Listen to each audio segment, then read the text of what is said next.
Justice Yashwant Verma मामले में अब नया मोड़ आ गया है। सुप्रीम कोर्ट ने जज यशवंत वर्मा के ट्रांसफर से इनकार कर दिया है। सुप्रीम कोर्ट का कहना है कि अभी कॉलेजियम ने कोई सिफारिश नहीं की है। कॉलेजियम में ट्रांसफर का प्रस्ताव अभी विचाराधीन है। बताया जा रहा है कि जस्टिस यशवंत वर्मा के घर आग लग गई थी। जब फायर ब्रिगेड और पुलिस की टीम पहुंची तो कथित तौर पर उनके घर से भारी मात्रा में कैश मिला। इसके बाद उनके इलाहाबाद हाईकोर्ट में ट्रांसफर करने की खबर आई थी, जिसे सुप्रीम कोर्ट ने अफवाह बताया है। देखिए रिपोर्ट।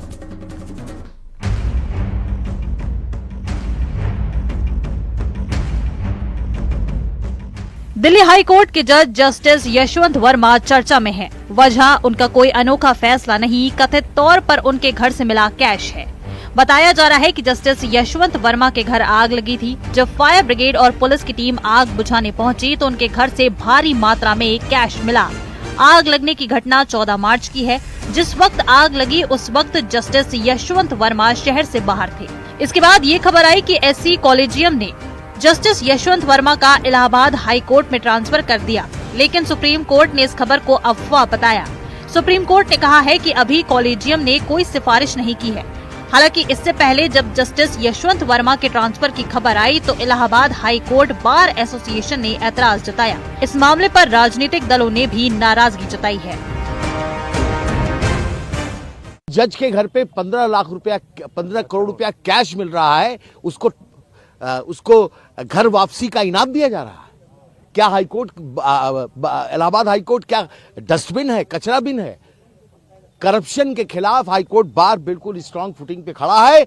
हम उसका स्वागत यहां नहीं होने देंगे। उनका ज्वाइनिंग अगर होती है, we will sine die the High Court, lawyers will abstain from work. In the public space, if that is correct, it is indeed a very, very serious matter.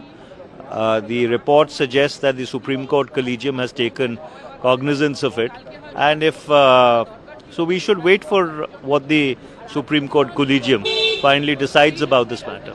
कोई भी संस्था और व्यवस्था अब पाक साफ नहीं है। कोर्ट और न्यायालय में भी 2-4-5% ऐसे जज हैं जिसके चलते आज भी हमारा संविधान जिंदा है, आज भी हमारी न्याय व्यवस्था जिंदा है। मिडिल क्लास, कॉमन लोग, गरीब लोग अब के लिए न्याय प्रक्रिया बहुत महंगी हो चुकी है। खबर ये भी है कि जस्टिस यशवंत वर्मा के खिलाफ संसद में महाभियोग प्रस्ताव लाया जा सकता है। जस्टिस वर्मा पर सुप्रीम कोर्ट की कार्रवाई पर सरकार की नजर है और उनके खिलाफ महाभियोग प्रस्ताव भी लाया जा सकता है। इस मामले में सीनियर वकील कपिल सिब्बल का भी बयान सामने आया है। कपिल सिब्बल ने कहा है कि अब वक्त आ गया है कि सुप्रीम कोर्ट कॉलेजियम के काम में पारदर्शिता लाए और ऐसे मामलों को ध्यान में रखते हुए न्यायाधीशों की नियुक्ति करे। It's time for the Supreme Court to start looking at issues of how the appointment process should take place.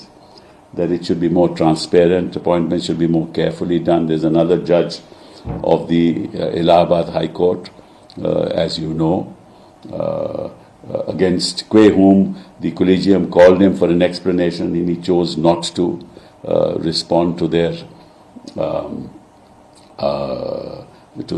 direction that he should apologize.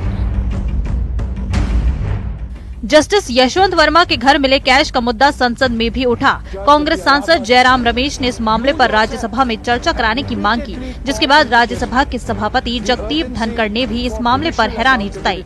उन्होंने कहा कि सबसे परेशान करने वाली बात ये है कि अगर ये घटना किसी पॉलिटिशियन, ब्यूरोक्रेट या फिर उद्योगपति के घर में होती तो वो हिट लिस्ट पर आ जाता, लेकिन जज के घर का मामला उस तरह सामने नहीं आया। उन्होंने कहा कि वो सदन के नेता और नेता प्रतिपक्ष से इस बारे में बात करेंगे, उसके बाद इस मामले पर स्ट्रक्चर्ड डिस्कशन कराएंगे। A bureaucrat, an industrialist immediately, and therefore systemic response which is transparent, accountable, effective, I am sure will be on the way. I will get in touch with leader of the house and leader of the opposition and find a mechanism for a structured discussion during course of the session subject to their। Supreme court ने साफ कर दिया है कि फिलहाल justice Yashwant Verma का transfer नहीं होगा। कॉलेजियम में प्रस्ताव अभी भी विचाराधीन है। सुप्रीम कोर्ट ने दिल्ली एचसी के चीफ जस्टिस से भी राय मांगी है, लेकिन जस्टिस यशवंत वर्मा को लेकर बहस जरूर छिड़ गई है। उनके खिलाफ महाभियोग प्रस्ताव लाए जाने की बात कही जा रही है। राज्यसभा के सभापति जगदीप धनखड़ ने इस मामले पर डिस्कशन कराने की बात तक कही है। न्यूज़ 18 के लिए ब्यूरो रिपोर्ट।